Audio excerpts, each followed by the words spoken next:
السلام علیکم ورحمۃ اللہ وبرکاتہ۔ ہمارا channel all rounder Rajput subscribe کریں، لائک کریں، شیئر کریں۔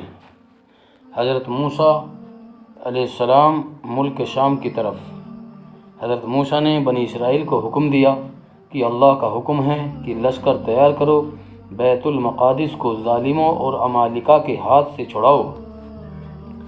لشکر کا انتظام کر کے حضرت موسیٰ شام کی طرف روانہ ہوئے۔ جب اس ملک کے قریب پہنچے تو 12 سردار مقرر کیے گئے اور اس کے لیے ایک ایک آدمی ہر خاندان سے لیا، اور انہیں حکم دیا عمالقہ کے حکم میں ملک میں جاؤ اور خاموشی سے ان کا حال معلوم کر کے جلد واپس آؤ۔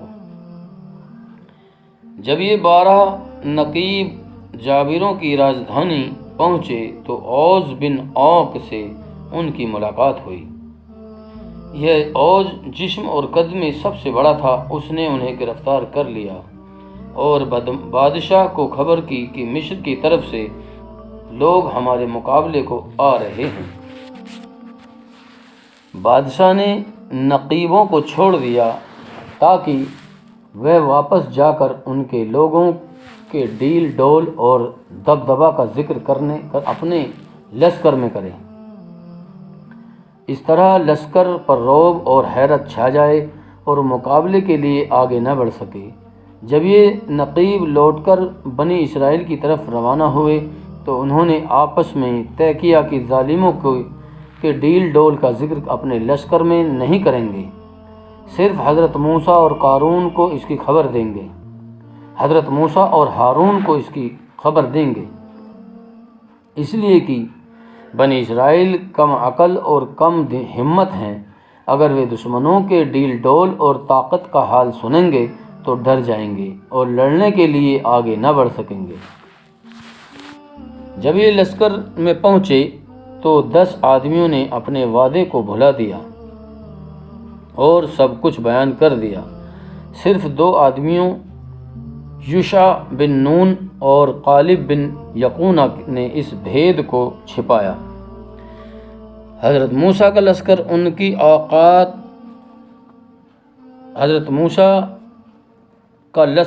ان کی شوکت اور طاقت کا حال سن کر بیٹھے رہے۔ حضرت موسیٰ اور حضرت ہارون نے بہت سمجھایا اور کہا کہ اللہ نے مدد کا وعدہ کیا ہے، تمہیں کو فتح حاصل ہوگی، لیکن ان کے سمجھانے کا کچھ فائدہ نہ ہوا۔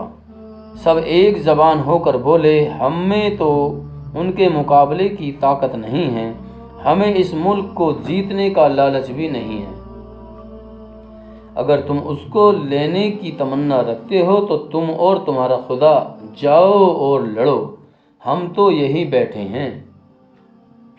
حضرت موسیٰ کو غصہ آیا، وہ سجدے میں گر پڑے اور کہا، الہی، میرا اختیار اپنی جان اور اپنے بھائی کے سوا کسی پر نہیں ہے، تو ہمارے اور ان نافرمانوں کے درمیان جدائی کر دے۔ اتنے میں ایک کالا بادل ظاہر ہوا اور صاف آواز آئی، اے موسیٰ، یہ بنی اسرائیل کے لوگ کہاں تک نافرمانی کریں گے اور کب تک کھلے معجزوں کا انکار کرتے رہیں گے؟ کیا یہ نہیں جانتے کہ میں پلک جھپکتے ہی سب کو خاک کر دوں گا اور ان کی جگہ دوسرے لوگ پیدا کر دوں گا؟ حضرت موسیٰ نے کہا، اے رب، اگر تو اپنے قہر سے ان کو ہلاک کرے گا تو تیری بادشاہی میں تو اس سے کچھ نقصان نہ ہوگا، لیکن جو لوگ میرے بعد ہوں گے وہ کہیں گے کہ موسیٰ نے اپنی قوم کو اپنی بد دعا سے ہلاک کر دیا۔ میرا صبر بڑا ہے، تو بڑے احسان والا ہے، ان کو معاف کر دے اور انہیں اچانک ہلاک نہ کر۔ اللہ نے فرمایا، میں نے تیری دعا سن لی، لیکن تو ان لوگوں سے کہہ دے کہ مجھے اپنی عزت اور جلال کی قسم ہے کہ سوائے تم 2 بھائیوں کے اور یوشع اور غالب کے، سب کو اس بیابان میں حیران اور پریشان رکھوں گا۔ اس کے بعد وہ 10 آدمی جنہوں نے بھید کھول کر فوج میں خوف اور ہراس پھیلایا تھا، رعب اور بیماری میں مبتلا ہوئے اور آخر میں فنا ہو گئے، اور باقی بنی اسرائیل کے لوگ اپنی نافرمانی کی وجہ سے بیابان میں مارے مارے پھرنے لگے۔ اس کے بعد بنی اسرائیل مصر کی طرف واپس ہوئے، شام تک گھوم پھر کر پھر پہلی جگہ آ گئے۔ مجبور ہو کر پھر حضرت موسیٰ کے پاس لوٹنا چاہا کہ شاید کسی حال سے ان کو راضی کرے۔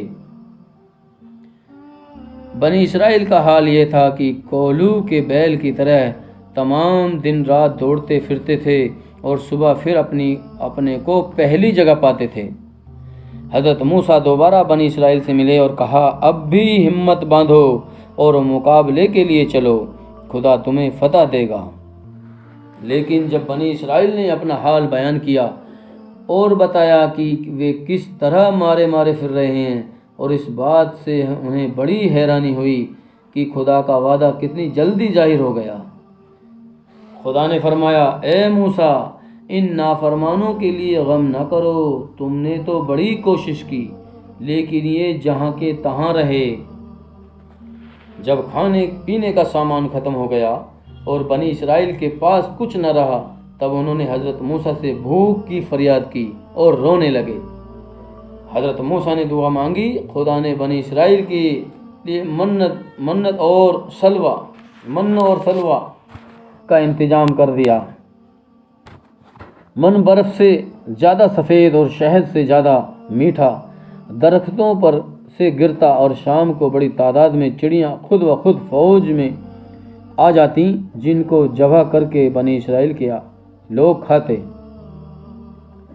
حکم ہوا تھا کہ کوئی شخص ضرورت سے زیادہ نہ لے اور دوسرے دن کے لیے بچا کر نہ رکھے۔ ہاں، سنیچر کے دن اتوار کے لیے اکٹھا کرنے میں کوئی گناہ نہیں، لیکن بنی اسرائیل جو لالچ میں پڑے ہوئے تھے، ضرورت سے زیادہ ذخیرہ کرتے تھے۔ نتیجہ یہ ہوتا کہ صبح گوشت میں کیڑے پڑ جاتے اور زیادہ من لینے والوں اس روز کچھ نہ ملتا تھا، وہ بے نصیب رہ جاتے۔ خدا نے پانی کا انتظام کیا کہ حضرت موسیٰ کو حکم دیا کہ وہ پتھر پر اپنی لاٹھی مارے۔ اس طرح 12 چشمے پھوٹ نکلے۔ خدا نے بدلیوں کا سایہ بھی ان پر کیا، لیکن بنی اسرائیل کی عادت نہ بدلی، وہ خدا کی ناشکری کی ہی کرتے رہے۔ کچھ دنوں کے بعد وہ کہنے لگے، ایک طرح کے کھانے پر ہم کب تک صبر کریں گے؟ منہ کا مزہ بے مزہ ہو گیا ہے۔ اللہ سے دعا کرو کہ وہ ہم کو مسور کی دال، پیاز، لہسن اور ساگ سبزی دے۔ حضرت موسیٰ ان لوگوں کی سمجھ بوجھ سے بہت اداس ہوئے اور فرمایا، تم عجیب لوگ ہو، بڑی چیز کے مقابلے میں چھوٹی چیز کو پسند کرتے ہو۔ حضرت موسیٰ نے چاہا کہ ان جاہلوں کو چھوڑ کر نکل جائے، لیکن صبر کرتے رہے اور خدا کے فیصلے کا انتظار کرتے رہے، یہاں تک کہ 40 سال کی مدت گزر گئی اور اس مدت میں ایک نئی نسل تیار ہو گئی۔ اب پرانے لوگ ختم ہو چکے تھے۔ محترم بزرگ دوستو، ہمارا channel all rounder Rajput subscribe کریں، لائک کریں، شیئر کریں۔